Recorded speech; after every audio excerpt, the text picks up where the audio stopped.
Hello, everyone, and welcome to the Sunday, January 22nd, 2023 episode of the Boxing Source Radio Show. That's right.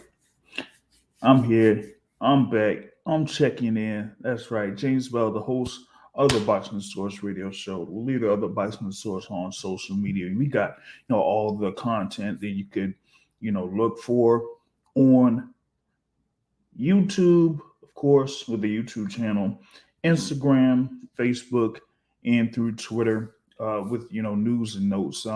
And shout out to those that will of course be listening live, and then also to those on the replay, which will be available on iTunes and also on Spotify and Amazon Music, and also on iHeartRadio. So you can enjoy this particular podcast anytime you'd like after the live session is done. But we got a number of things here that we're going to be talking about on this particular episode. A lot of topics to go over, headline by what happened over in the Manchester Arena, as we had a upset of sorts at that particular venue in the main event. You had Liam Beefy Smith going up against Chris Eubank Jr. there at the main event in Manchester Arena, with Eubank Jr. Having that record of 32 wins and 2 losses, with the 2 losses being to Billy Joe Saunders, and then the George Groves loss that he had in that World Boxing Super Series that I will never, ever, ever get over. Okay. And you got Liam Beefy Smith, 32 wins, 3 losses, 1 draw. We hadn't lost since 2021. Had the also losses to Canelo Alvarez and to Jaime Munguia there before his bout against Chris Eubank. And, of course, Chris Eubank was coming off of the event where, he could have fought in another notable event there, in the UK, as you had Conor Benn with his, little transgressions of sorts there, which kind of like canceled that bout that was supposed to happen last year. So Eubank had got in and faced his second consecutive Liam. He got like 55,000 Liams in the UK. I don't know what's going on there. You got like Liam Williams, Liam Smith. There's probably about 3 or 4 other Liams that are, boxing too. So you had a whole bunch of Liams out there in the UK, but here you got Liam Smith there in action. But before I continue on, I wanted to bring in a, esteemed guest here for the Boxing Source Radio Show. A well experienced journalist and columnist and interviewer, and is a host of the War Week Radio Network here, and that is Brother Joseph Heron. What's going on? Hey, James, I tell you what, brother, right now, boxing, our beloved boxing, is salve for the soul after watching that terrible performance by Dak Prescott. Oh, boy. But let's not discuss that. Let's talk about some boxing, shall we, my friend? Okay, we'll talk about some boxing, as I had already made a statement on my personal social media about Mr. Rain Dakota Prescott. So, like I said, we will go over this battle that happened between Chris Eubank Jr. and Liam Beefy Smith there. That was, in the middleweight division. And, in those first couple of rounds, you had a little back and forth between Eubank and Liam Smith. But, for me, in like the tail end of the second round and the beginning of the third round, it looked like Chris Eubank was doing very well on offense, was very comfortable throwing the jab, and, had Liam Smith's timing a little bit off. And then, going into the fourth round, you saw a little bit more of that. But then you saw Liam Smith be able to get Chris Eubank Jr. to the ropes. And with Chris Eubank Jr.'s fighting stance, trying to mimic Mr. Roy Jones. Jones Jr. That ended up being the beginning of the end for him, as he did not have a great defensive stance or style to nullify the big power shots coming from Liam Smith. Got caught in the corner and ended up getting hit by an uppercut, followed up by the hook in the corner, and he nearly got folded. Yep. Dude, he looked like a lawn chair in the corner, didn't he? Yeah, he got folded like a lawn chair in the corner, man. Now, oh boy. I think to his detriment in that first knockdown, he got blitzed, he got knocked down in the corner, he got folded. But he kind of reacted on a snap judgment of him being on the canvas there and got up fairly quickly. And I kind of reminded you of Zab Judah, Kostyazu, didn't it? Pretty much in that sense. And well, shout out to Zab Judah, my guy, but of course, in that sense, with him getting up that quickly, it messed up his equilibrium, and he just was still on the momentum of going forward.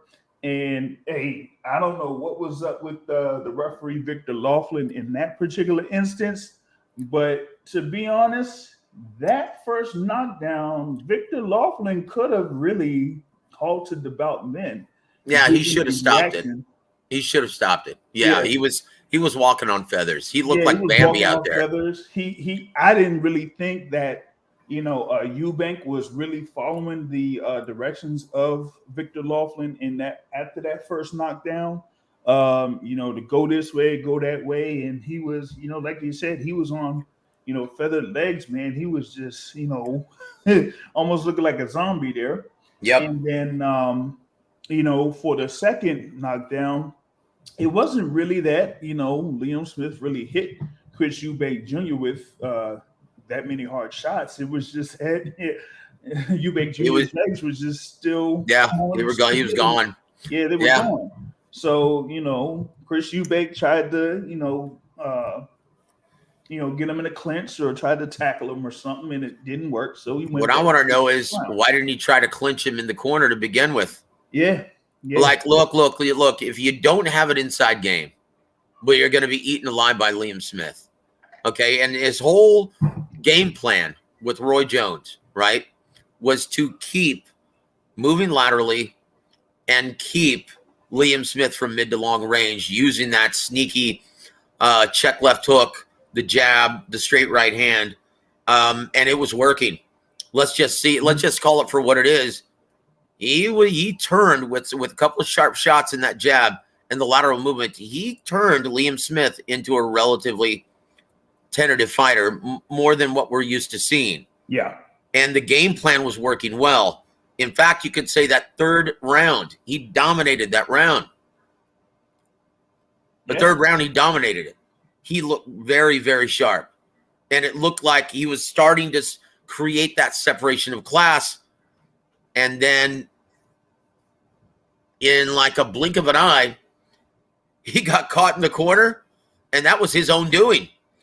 Thought he was got caught in the corner, threw a flurry, hit him with the overhand right in the temple, followed up with the left hook to the eye, and that was all she wrote. It happened that fast, guys. But look, he got caught. That happens in boxing. Mm-hmm. He got caught, but his game plan was working very well up until that point. But gosh, Liam Smith, man, he's a warrior. That guy shows up to fight. So I think if he does instate that if he does exact that or activate that rematch clause, I think you better come in at more than 40 or 50% this time, Chris Eubank. Yeah. That fool was bragging that he could beat Liam Smith at only 40, 50%. Guys, say what you want about Liam Smith, but he always brings his lunch pail and his hard hat to the ring. Mm-hmm. Yep. And yeah, like you said, maybe Chris Eubank Jr. needs to, be at 51% or something. You know what I mean? Because yeah, he really didn't. He really didn't expect Liam Smith to, really catch him with that type of a shot. And He was having a hard time finding range. yeah, Chris Eubank, his fight plan was working beautifully, and he mm-hmm. couldn't find range, and he was turning Liam Smith. He wasn't having very much success fighting behind that high guard, not like he usually does. And all of a sudden, boom, it's over. Guys, it happens in boxing. That's why they fight the fights. That's why they fight the fights, man. And yeah, I was just really surprised by that. I had been part of a pick'em league that started their season there for boxing pick'em, and that particular getting that pick wrong kind of like had me out just outside the top 3 for the week there, because I really thought that Chris Eubank would have been able to pull off the victory here against Liam Smith. And like you said, that's why they fight the fights, man, because with Liam Beefy Smith being the competitor that he is, like, he always has a shot. And that was just it. He was just like, you know what, I'm going to come forward, I'm going to see if I could come in there with a high guard. I'm not really using much head movement, but whenever I throw my punches, I'm going to make sure all of those punches count. And that's what he did there in his fight against Chris Eubank Jr. Yeah, well, when you look at, and now you have to ask, right, Chris Eubank, this guy, as entertaining as he is as a salesperson, selling his big events, he does a great job. He's got a very quick wit, and he's got a good mouth on him, right? Yeah. When it comes to kind of evoking responses from his opponents, and he's turned into a legitimate ticket seller in the UK, but he's become a bridesmaid also. This is a guy who can make it to the big dance, but he always comes up short kind of in an embarrassing fashion. He makes it to the big show, fighting Billy Joe Saunders in a big event, loses. Okay, comes up short. Makes it to the big dance, fighting George Groves, comes up short. Makes it to the big dance, fighting a guy who's competing at 160 for the first time in Liam Smith, comes up short. So can we officially? So how many opportunities is Chris Eubank Jr. going to get before he's finally successful? Will he ever exceed at the elite level at 160? So does this mean that we could call Chris Eubank Jr. the Buffalo Bills of boxing? Oh boy, you know what? You can call him Dak Prescott at this point, brother. That's how pissed off I am. Oh man, live chat. He can get you to the big dance. He just can't. He can't get past the big assignments. He just can't.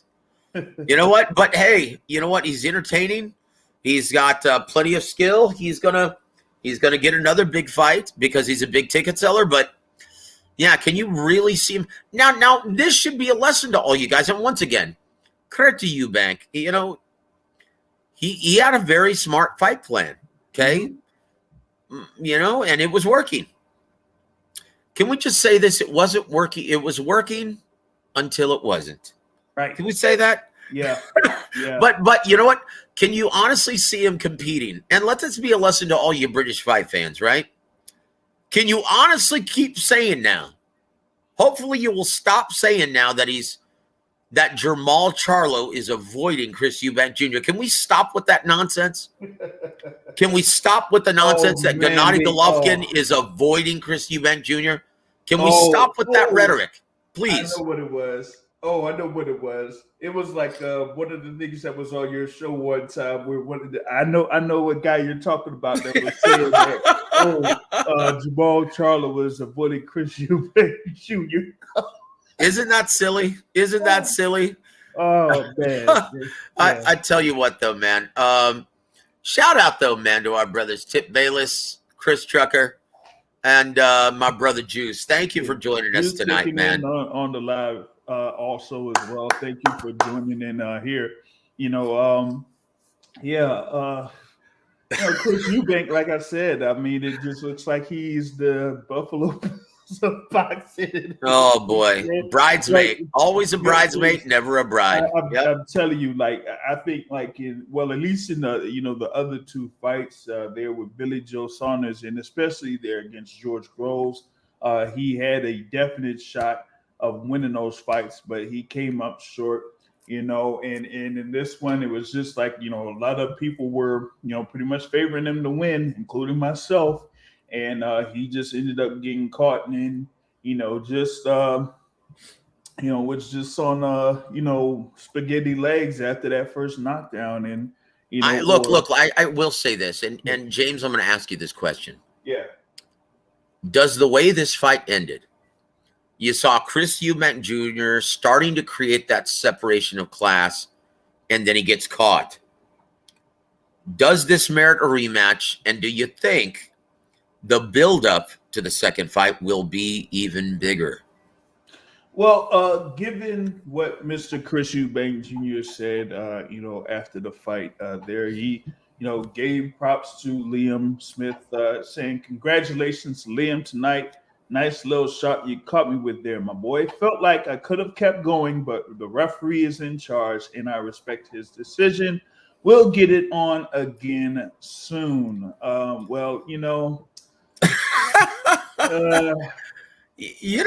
I will say this, and he can claim the lucky punch thing. Oh, he just caught me right. He just caught me right on the temple. Couldn't get my legs underneath, but I was whooping your ass. He can always build a second fight with that. Yeah. Now, in my opinion, it was a big enough event where I think that does merit, and I think it will be a rematch. And I think the rematch is very big indeed as well. And I'll go into that here in a little bit, but I want to add in another guest here that's been, a frequent guest here for the podcast, checking in from the Atlanta, Georgia area. It's the Boxing Academic. What's going on, Boxing Academic?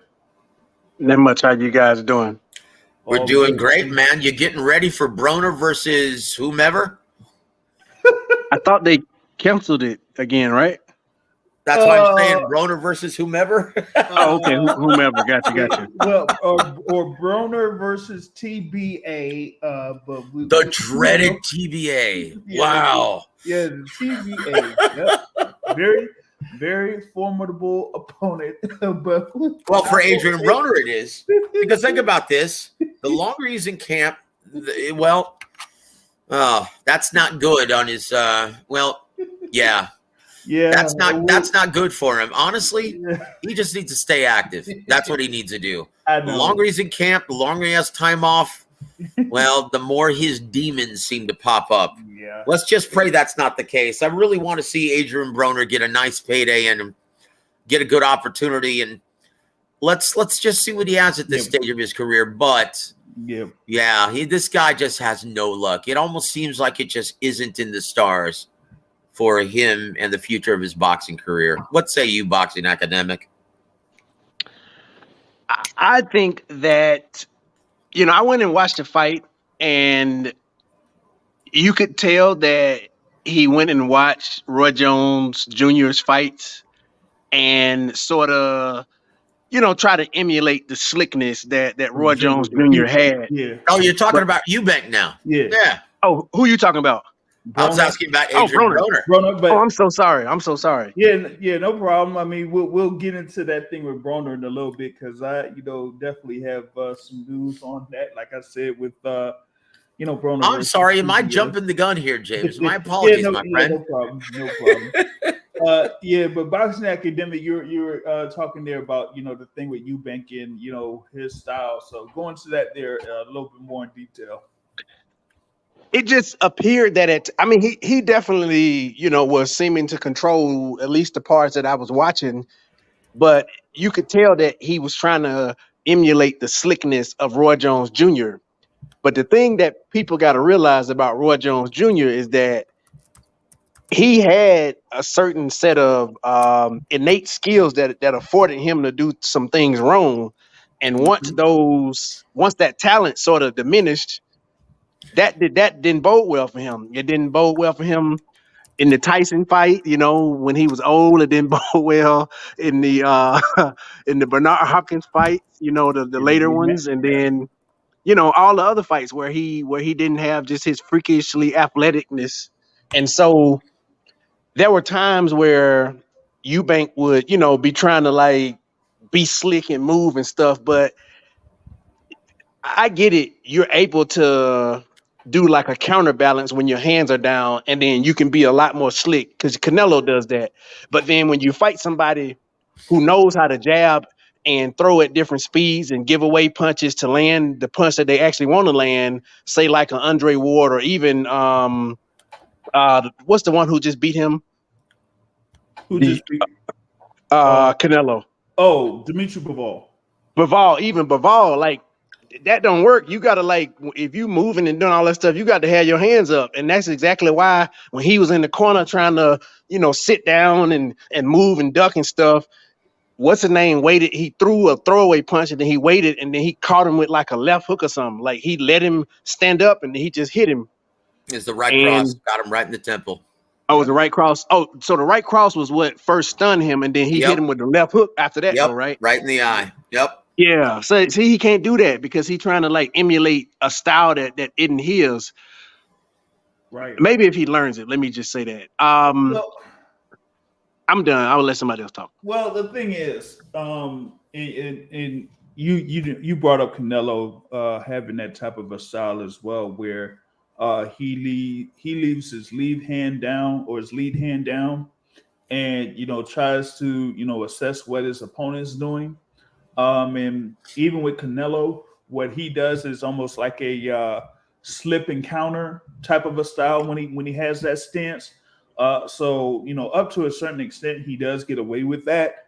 He didn't really against Dimitri. Well, look, James. Let's just face it, brother. James, if you don't know how to implement the shoulder roll, you shouldn't even try. Well, you shouldn't even try. One, you've got to have that radar between your eyes. You have to have reflexes, okay, to be able to avoid those shots from short range. And two, boy, you've got to remember to lean back at a 45-degree angle like Floyd, right?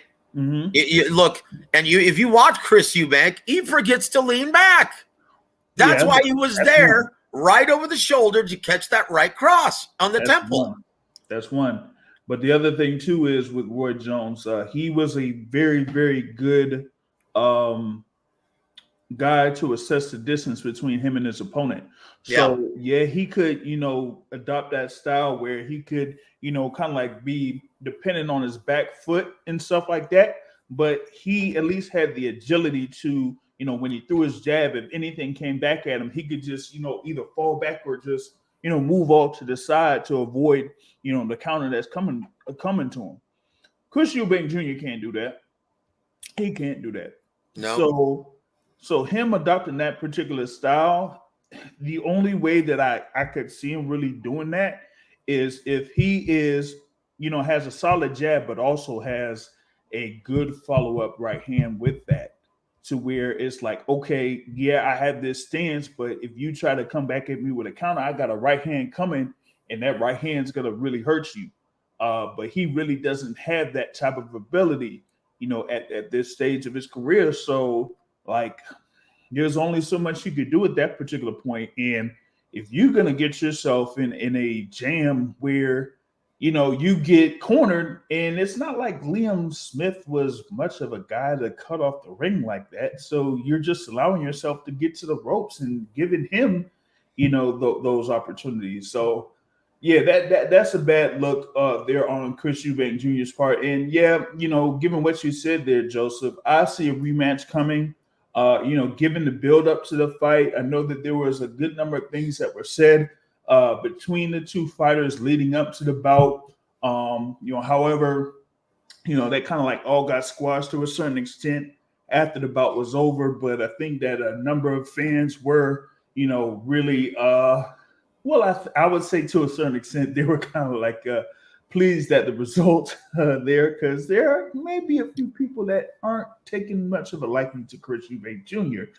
there in the UK. So I would say that, hey, another match between those two there, later on this year is, the best route, there. I know that Beefy Smith there did also suggest a potential rematch against Santos Saul Alvarez Barragan, but y'all know that ain't gonna happen. Oh, jeez. Yeah, forget about it. Come on. So I would say that, yeah, that is most likely the best route for both of those fighters. Even before the fight, they have suggested a potential match with another fighter that had been a topic of conversation there in the UK over the past 6 months. But I'm saying this right now, that particular person that had the bout that was scheduled against Chris Eubank Jr., I don't think that he's going to have a meaningful fight in the UK in 2023.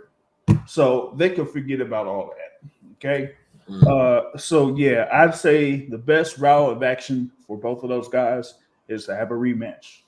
Yep, that's it. And look, it's once again, Chris Eubank can promote this saying, look, I was schooling you before you actually landed that lucky shot. And that's exactly what he's going to do to promote this and somewhat legitimize this rematch. And it's going to be another big event. And the build up to it, once again, isn't going to disappoint. Should be a lot of fun. But James, yep, what do you think about Tony Harrison getting the call from Tim Tszju's people? Yep. Do you like this fight? Yeah, I really, really like this fight. Shout out to our folks there in the news wires, particularly Jake Donovan, who posted a article on that there through Boxing Scene in reference to the interim WBO super welterweight or light middleweight or whatever you want to call it there at 154. That particular title fight, and that'll be Saturday, March, or it'll be set on March 12th there in Australia. Oh, that's a day before my birthday. Well, I know that's a fact. I ain't doing all that. Okay. And the thing is that the winner will be facing Charlo within a 180-day period. So that's great because you have, like I said, Tim Tszyu there that's been the number one guy there at 154 for some time, and then also Tony Harrison, who's a highly ranked fighter there in the 154-pound division. I think he's currently ranked number 2 in the WBC and number 4 in the WBO. And Tim Tszyu is actually rated number 1 in the WBC as well. So it takes care of a lot there when it comes to the top part of the rankings there, 154 pounds. And I'm like, hey, I'm definitely looking forward to that. Tony Harrison, is one of the better pure boxers out there at 154 pounds. It's just that he kind of like has a couple of lapses here and there. I feel like if he didn't really have that lapse there against Jamel Charlo in that rematch, I think I think he could have pulled it off, but I'm now thinking about those scorecards. I don't know about all that. Well, James, let me just tell you, buddy, and once again, credit to Tony Harrison. He was one of the last prospects that Emmanuel Stewart was coaching and building before he had his untimely passing 10 years ago, right? Yep. But there's a reason why Tim Tszyu has targeted this gentleman. He's tall, rangy, excellent boxer, puncher, has crack in his shot. And upon first glance, you're like, oh, wait a minute. This seems somewhat foolish. This is an upset waiting to happen, but not really an upset to people who know, right? But there's a reason why they chose him. One, it's going to be in Australia, right? He's the breadwinner. And Tony Harrison isn't a big ticket seller anywhere. Right. But I used to call fights for Emmanuel Stewart on his webcast, right, on his web streaming events, and I called him against Calvin Odom back in the day at 154. And this is a guy that he should have just mown through because he was undefeated, had a perfect 100% knockout ratio, and he got buzzed badly. He ended up winning the fight, winning a decision, but he got buzzed. And that was the first time we saw, well, Tony Harrison doesn't exactly have the greatest chin in the world. And can his boxing ability, can his ring IQ, can it offset this? We saw against Willie Nelson several years later that no, it can't. This is why Tim Tszyu has chosen this opponent, because it's going to look great on his resume, a name, a former champion like Tony Harrison, and he's going to mow through him and knock him out. Ooh. That's why his guys chose this opponent. This is a credible name, but he doesn't have a very good chin, and Tim is going to be all over him like white on rice. He just has to avoid that incoming as he's trying to close the distance, because I guarantee you, if you got knocked down by Terrell Gaucher, look out. Harrison has knockout power. He's got crack in his shot. So that's the only thing he has to worry about. Otherwise, Tim Tszyu eventually closes the distance and puts him on his ass. That's why they chose him. Well, I mean, I think that this is going to be a very intriguing fight. You got, Tim Tszyu, of course, that, he had that win last year over Terrell Gaucher. He, also beat Steve Spark some time ago, who, lost the Royal Rumble a few months ago. So, but, the thing is there with, Tim Tszyu, I'm, waiting for him to kind of like have that particular fight at 154 where it's like a high profile bout there against one of those top guys in the 154-pound division. Yes, he was able to build himself up to be the number one contender there for the WBO up until, Brian Carlos Castaño was the WBO champion. But then Castaño had the draw against Jermell Charlo, in 2021. And in 2022, he lost by KO to Jermell Charlo in Carson, California. So, this kind of like cleans up a few things there at the 154-pound division. Tony Harrison is, like I said, one of the better pure boxers, but does have some issues, there with taking some shots. And this one here is either where Tony Harrison could really shine. He is there at, 6 feet or above, has the definite reach advantage there over Tim Tszyu. So, I mean, those dimensions will, be visibly seen there in the build up to and then at the actual bout. But it's just a matter of conditioning. Will he be able to, keep himself, in a good condition to last the 12 rounds? Whether they have a shorter ring there, to help out Tim Tszyu or not, that's going to be the thing there for him, because, like I said, he had the shortcoming there against Mel Charlo, also, lost to Jared Hurd back in 2017 there where, they just overwhelmed Tony Harrison with, his power. So, I'm definitely looking forward to seeing what happens there over in Australia on March 12th there. A boxing academic, what do you think about this matchup here at 154 pounds? So I've never really watched many of Tim Tszyu's fights. Obviously, I've watched more than enough of Tony Harrison, and I agree with both of y'all assessments in that he does have lapses. He got a lot of tools that make him an intriguing fighter, and if you are a fighter that can't capitalize off of like those lapses, then he'll treat you how he did. It was one of his last two fights where he just kind of boxed circles around the guy, and he normally has those sort of outings where he, like, I ain't gonna say it ain't lackluster to the point to where I'm trying to think of a fighter whose fights are like pretty boring. Let me not say that. It ain't. What's the guy who had a fight last week? who don't fight very often, black guy. Talking about Um, Effie Ajagba. No, not Ajagba. Ajagba got beat pretty bad by one guy. Andre. It ain't as bad as Andre fights. I like Andre, but it ain't as bad as his fights. Oh boy, But yeah. you know, Go ahead, sir. I'm sorry. oh yeah, it's fine. But if he can box around you, he'll coast and and just fight a sparring match if he can do that and treat you like that. So I'll go and watch Tim Tszયુ's fights because I don't think he has had too many, and just sort of see what I think Tony Harrison may try to capitalize. But I can't really give an intelligent thoughts on it because I haven't really seen him fight Well, much. let me just tell you, man. Go back and watch the Gausha fight. You'll see that Tim Tszyu has a lot of holes.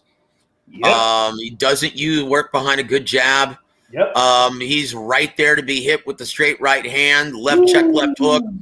When he's closing this, he doesn't imply intelligent pressure because he doesn't work behind an intelligent jab, and he keeps his chin up, right? And that's why he was floored. But he seems to have a lot of. He seems to be in great shape, which means he's going to recover quickly. And he throws 1,000,000 punches per fight.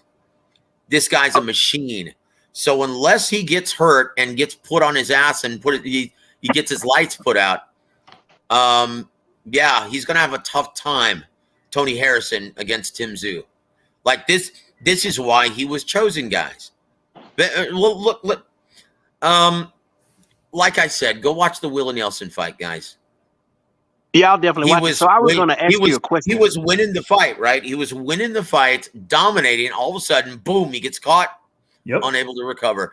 I see the same exact thing happening.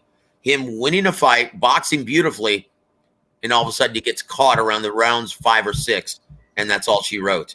He doesn't have a good chin, guys. That's why he was chosen as an opponent. And that would be a definite shortcoming there for Tony Harrison now. And the thing about it is also, with Tony Harrison, he did have the fight there with Goodfella also. Brian Perella. Yeah. Yep. And he didn't look good in that fight. But you know what, James? Who looks good against Brian Perella? Yeah, not that many people at all do. Boy, he's a slick fighter. If he had power, he would be an elite level fighter. Yeah. But he's the Paulie Malignaggi of the junior middleweights, right? Yeah. Plenty of skill. He's going to give you problems.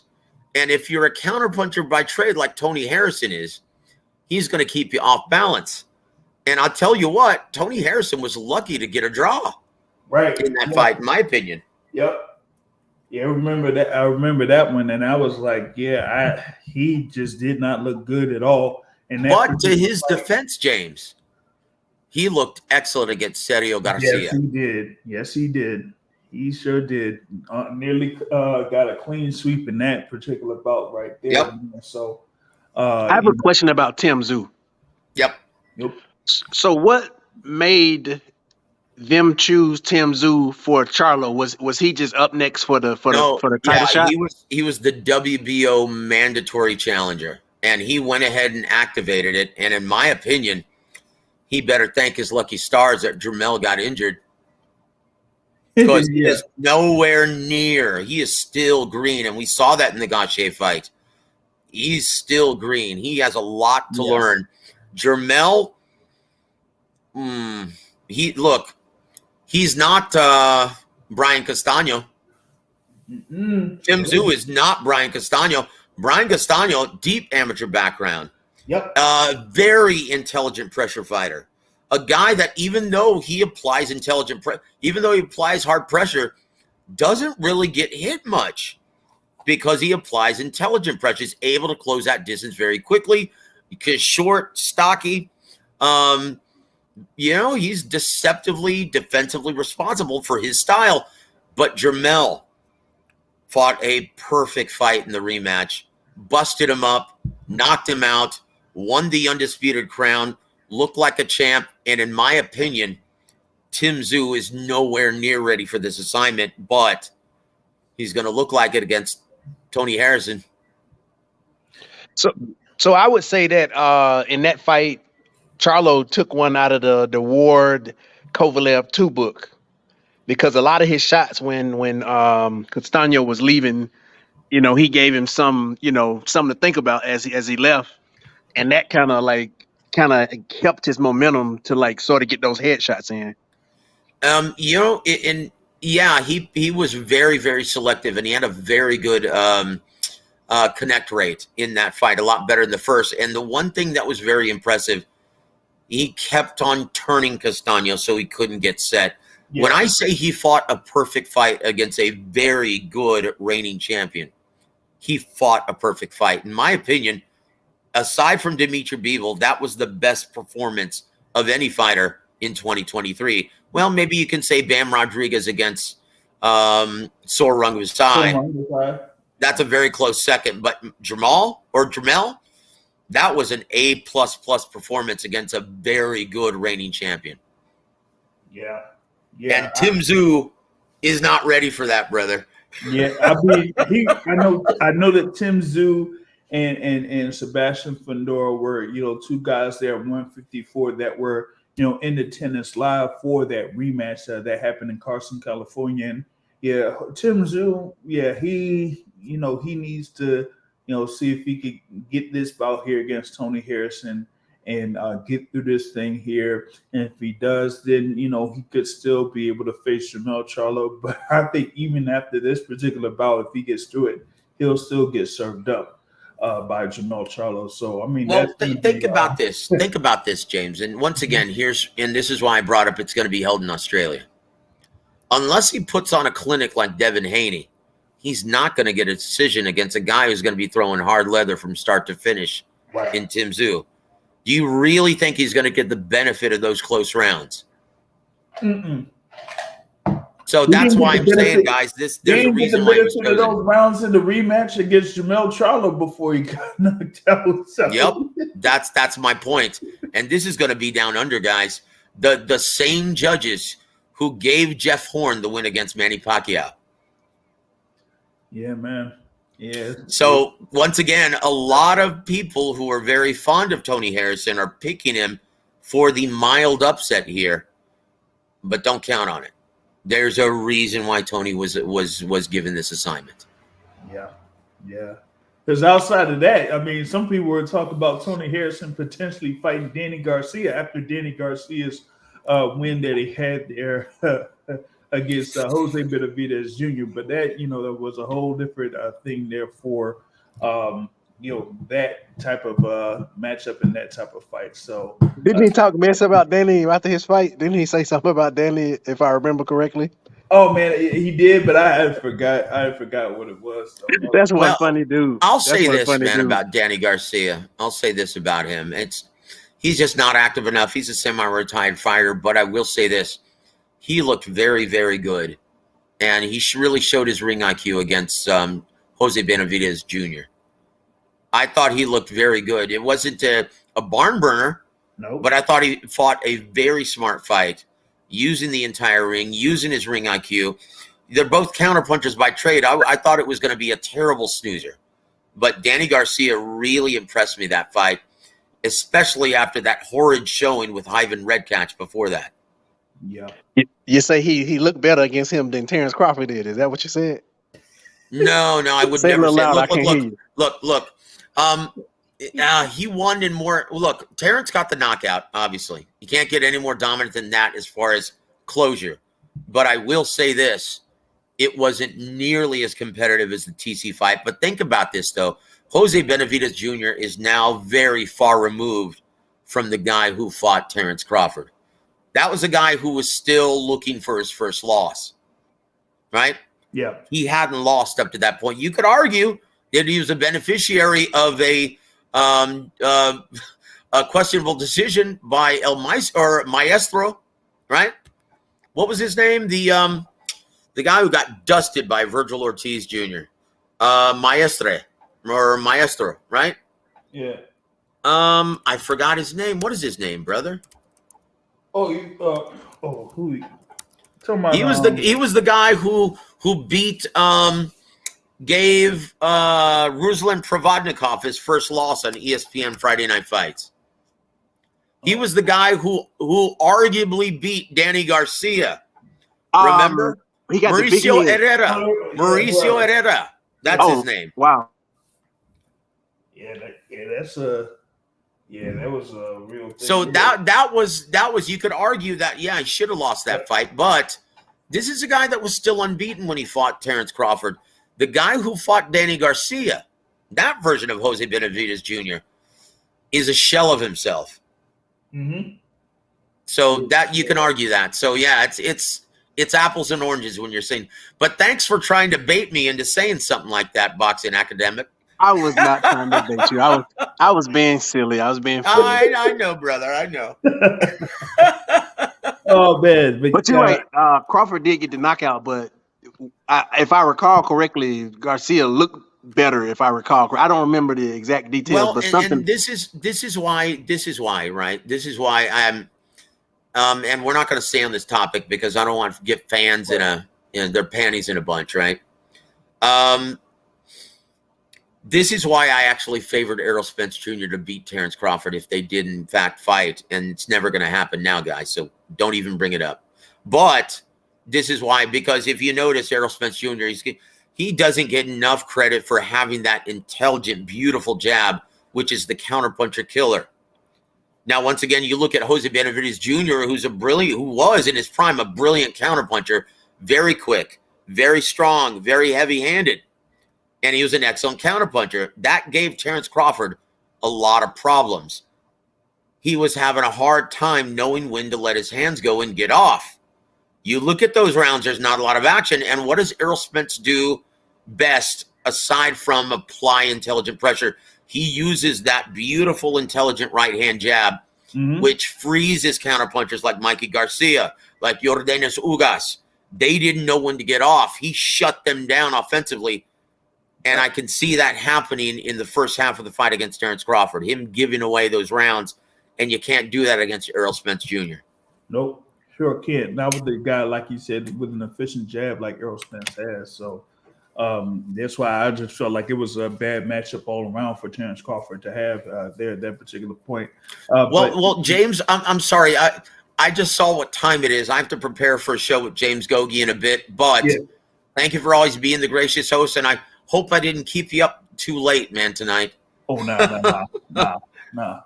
But thanks for joining in here for this segment of the podcast here, James, you're a great guy, man, and it's always a pleasure to chat with you, brother. And Boxing Academic, man, let us know what you think about that Tim Tszyu when you watch fight tape, man, okay? Yeah, I'll definitely look at it. I'll look at the Gaucher fight. Take care, gentlemen. Thank you. Thank you for everything, guys. Bye-bye. Right, yeah, bye. So, yeah, I mean, I'm probably leaving in 10 minutes myself. Yeah, for sure, man. That ain't no problem. Like I said, it's a little bit of a late live session here, but a couple other things that I was going to talk about. Well, one was revisiting the thing there with Adrian Broner. Of course, he was supposed to fight Ivan Redkach. I guess it was February 25th. And the Red Catch thing, he had issues there with the promoter, and promoters saying one thing and Red Catch is saying another. There with Joe LaGuardia, and that was like a whole mess. So Red Catch was like, you don't want no parts of it because LaGuardia was going to take a chunk of money that Red Catch felt like he didn't really deserve. So he was out of it, and so. They're looking for a replacement opponent for Adrian Broner, and they came up with the name of Henry Hammerin' Hank Lundy there, from Philadelphia, longtime veteran out there. But the problem, or the current problem, has been that Mr. Hank Lundy, he was under contract to have a bout that was scheduled for February 4th. And he kind of said, hey, I couldn't really compete in that particular bout on February 4th because he claimed a injury of sorts or a cut that he suffered in training or sparring, and that he was, saying, "Hey, I'm going to get, some, medical documentation to say that I can't really perform on February 4th." But the thing about it is that even if you do have something like that, that still means that since you're under contract, the fight would be delayed, not completely canceled. So when BLK Prime made that announcement that Adrian Broner is fighting Hank Lundy, the promoter for that particular event said, "Whoa, hold up, no, don't do that." So what ended up happening is they got the California State Athletic Commission to get involved, and they currently have Hank Lundy under suspension. So as of right now, that fight between Adrian Broner and Hank Lundy is, up in the air to say the least. But wasn't it in Atlanta? Hank Lundy versus Adrian Broner, yes, that would be in Atlanta, yes, February 25th. But, like I said, Hank Lundy had a fight scheduled against somebody on February 4th. I'm going to see if I could, pull that up, because I had it posted, when they had made the initial announcement that Broner was facing Hank Lundy. I was like, "Oh, wait a minute. I guess that means that Hank Lundy is not fighting," as I see here, Ernesto Mercado, and that was supposed to be in Ontario, California on February 4th. So that was the situation. He was supposed to fight Ernesto Mercado on February 4th. And, he said, "Hey, I can't make it due to me suffering a cut during sparring." And I guess, I don't know. Some people have said, "Hey, maybe could have got through that if BLK Prime didn't go public there with the announcement that Adrian Broner is going to be fighting Hank Lundy." On the live chat, shout out Major Key, boxing there. We go link up for us discussion here later on down the line. Yeah, back to the thing with Hank Lundy, man. Hey, I'm just be real with what I was hearing about the story, man. He played it wrong. He played it all wrong, man. I'm sorry, but he gonna end up getting stuck, man. I don't think he's gonna make that fight, man. And given the whole situation with the card itself, is going to be held at a what is it, like a 5,000 seat arena that's not that far from the Atlanta International Airport or whatever it is. Like, I'm having my doubts, man. I don't know if it's gonna happen, man. I know it's about 5 weeks away or so, but yeah, I don't think it's gonna happen. Shout out to somebody. He said somebody call Ron Salka. They're gonna have to call somebody to say this thing if they're gonna have Adrian Broner involved in the main event, man. I know that they're supposed to have, what was it, Tevin Farmer versus Mickey Bay or something on that thing too, where the Farmer versus Bay would have been over in Dubai, but it got canceled in Dubai too. So I'm like, man, that's gonna be a whole mess, man. And hopefully, they get it all worked out or something, man. About the academic, were you having any thoughts about going to this particular fight card? Yeah, I thought it would have been nice. I feel like Hank Lundy at least, got it. It would have been a interesting something to watch for like 5 rounds, I would think. And ain't no telling where kind of Broner is at. So I would have definitely thought about going. Yeah, It's like two black people and they got pride and stuff. I would have went. Yeah, I would have went.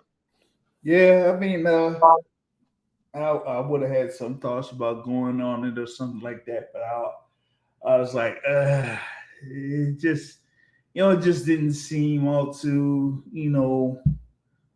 good, like how it's put together, So, And it's I don't know.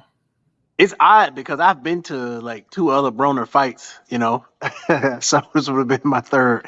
I hadn't been since he was like younger though, so Yeah. Like, see, I could have and I was on the assignment. I could have been out there for his fight against Omar Figueroa Jr., but then he, had been out of that fight. So yeah, Figueroa Jr. there against Slipping Yes in that main event where Figueroa Jr. got busted up. So I mean, hey, why not go to this or try to go to this, but geez, it's just something there where the situation is just completely crazy at this point. Because yeah, like you said, if people go on BoxRec right now and they can look up Hank Lundy on his BoxRec page, at the top there it says that he is suspended by the California State Athletic Commission, and it shows that they have both of those fights, the one against Ernesto Mercado and scheduled for February 4th, and the fight against Adrian Broner scheduled for February 25th. Both back on there, so you can't drop out of a fight and get in another fight. Is something really wrong with that? No, there isn't something apparently wrong with that, because there are people that kind of remember some time ago with the BOK Prime event, they had a particular fighter, in there, that, kind of like found his way out of a fight to, eventually be part of the thing there with Mr. Terrence Allen Crawford, as David Benjamin had a fight scheduled for November 19th, while being under Queensberry Promotions, but eventually got out of that fight and was placed in as an opponent for Terrence Crawford there. That was, over in Omaha. So, I mean, hey, this is nothing new. It's happened in boxing multiple times before. It's just that, in some cases, just to be honest, there have been multiple ways to get out of some fights in order to get into other ones. But I guess this one isn't just going to quite work for Hank Lundy, man. It's just not. I just don't see it. If he gets through this, I don't know, man. I've heard there's like a recent interview that involves Mr. Hank Lundy where he explains his situation on this side, but like I said, I'm gonna be going straight up. Good luck to the man if he's able to get into this fight here against Adrian Broner. I mean, I would have at least tried to do something where I could say, hey, look, I got this opportunity here with Adrian Broner where, I could get a bag, you know what I'm saying? And I go in here, I could get through this fight. As long as I don't, get seriously hurt, then we can revisit the fight there against Ernesto Mercado, sometime in, June or something like that, just give me about, 90 days and then I'll get right back in there, no problem. But I guess he didn't really kind of like pitch that over there to, those guys. So, I mean, it's, this is going to be a real sticky situation there for him. I got to see like who did they have? It's Ray Rodas of Red Boxing International. That's who the promoter is for that fight there on February 4th. So I guess, Ray Rodas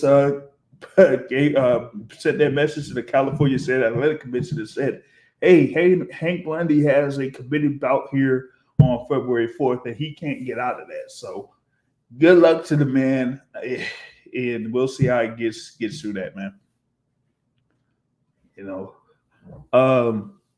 With that, being said, I mean, there's like, a couple of other things, here that I was going to be talking about here before I, roll out. Boxing Academy, you had anything else here before you say that you are gonna step out of something? Yeah, I mean, I just want people to fight. If Keith Thurman is indeed fighting Errol Spence, props to Errol Spence for fighting guys that even he said himself that he didn't really want to fight, but at least he is fighting guys. And it's kind of getting to the point for me where it like it's getting old fighting guys that we know you can beat. Let's see some good fights. I understand, and I can't knock a person if they trying to make sure they be whole in terms of the finances. I can't knock a person on that one. But if people are indeed they're not screwing you, and it takes for you to go out on a limb and to take a risk to be the best, then man, let's see that. I'm tired of what we've been getting. I'm ready to see some competitive fights.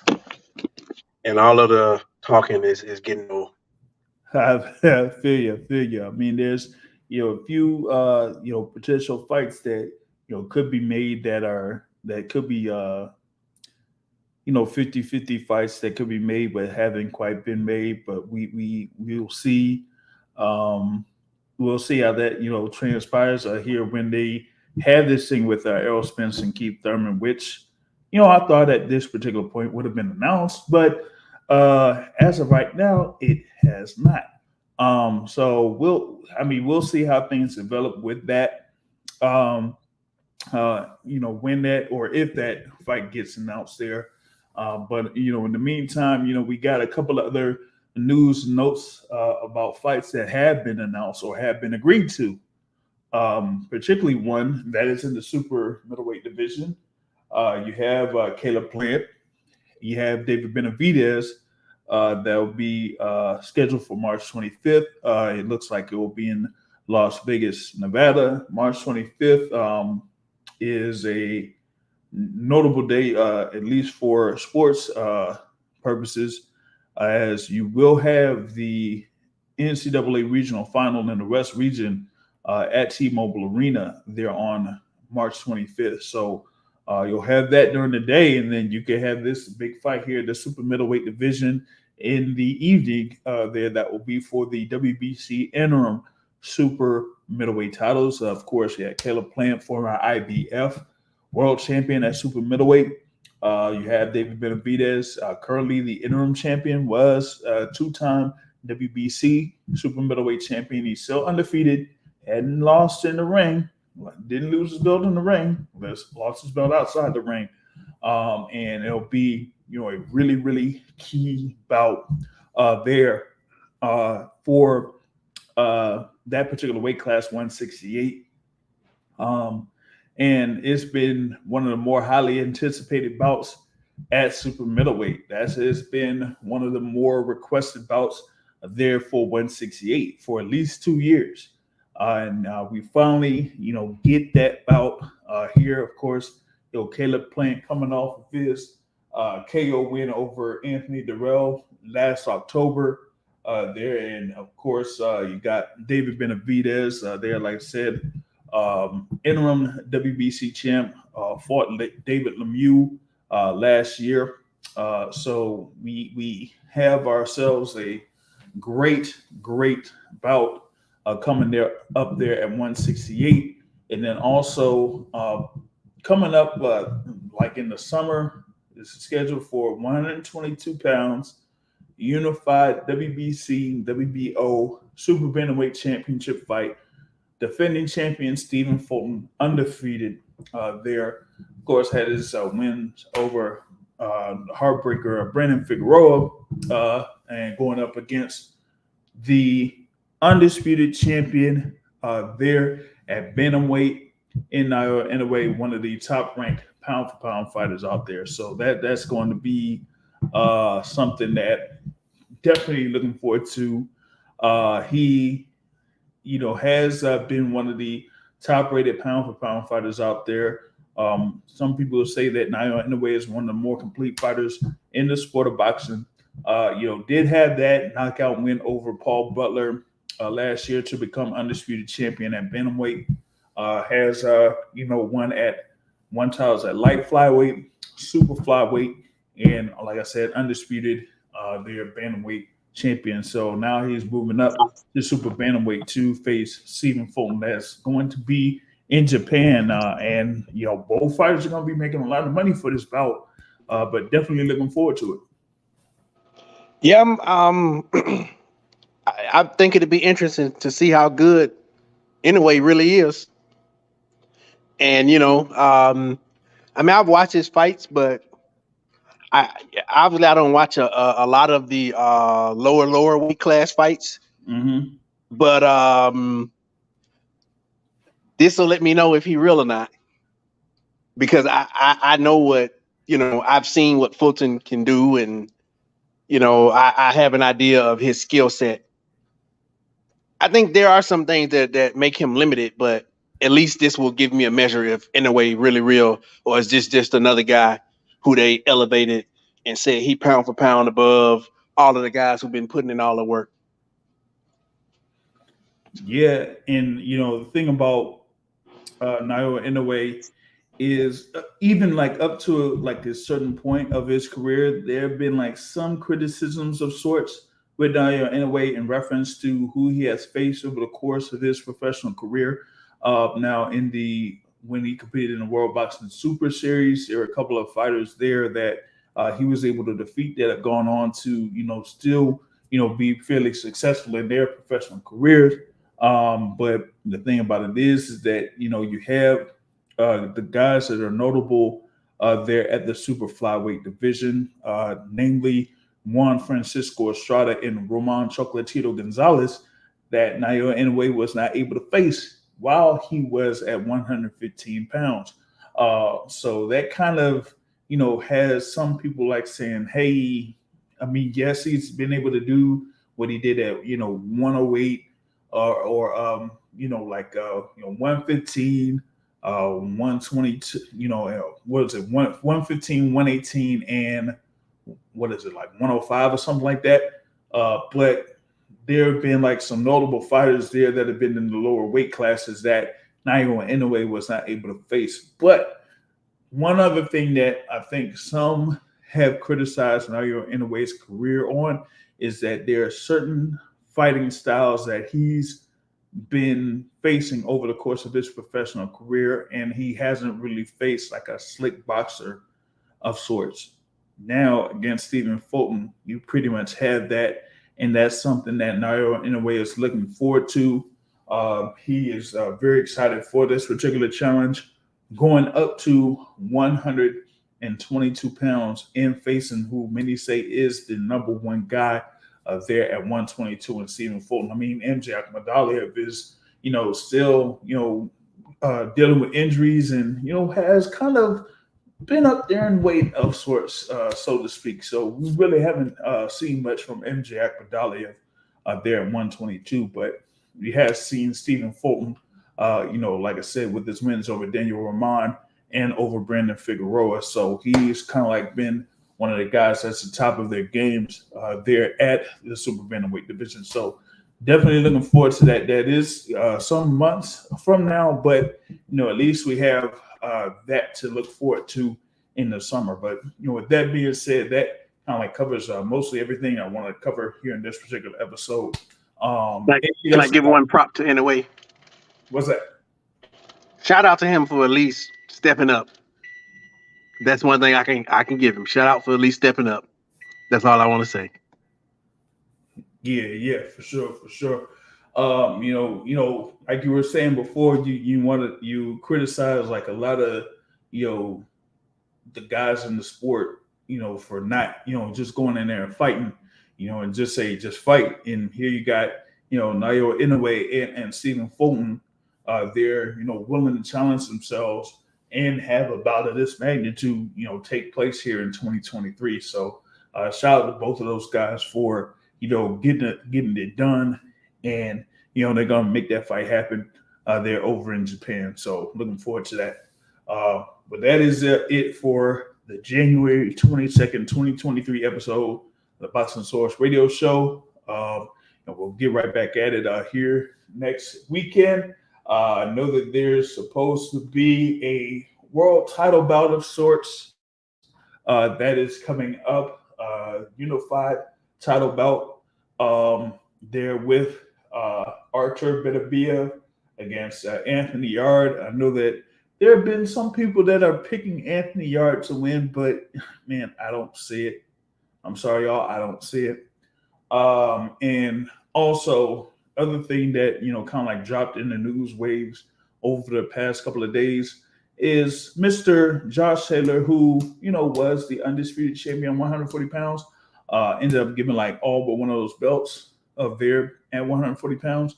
Was a WBO champion. Was supposed to have his rematch there against Jack Catterall. Was originally scheduled for February 4th. Got delayed. Now he's injured for real. And we don't even know when he's going to be back. They might as well just say, hey, have Jack Catterall fight for the WBO interim title or something. But I just said, man, you might as well just like have, Josh Taylor be champion emeritus for the WBO or something, because it's going to be a good little minute before he gets back in the ring, given what they're talking about with this injury. So that's the other news there that I got here in boxing. And hey, I've dropped in as much news as I possibly could here at this particular instance. So hope y'all enjoyed those that are listening live, and for those that are listening to the recording, hopefully you enjoy. And if you haven't done so, you get subscribed to the podcast. We really appreciate it. And like I said, at the end of every show, folks, Corner Boxing is hit, not get hit, not understand the trade. On that note, folks, I'm out. Have a good evening, everybody.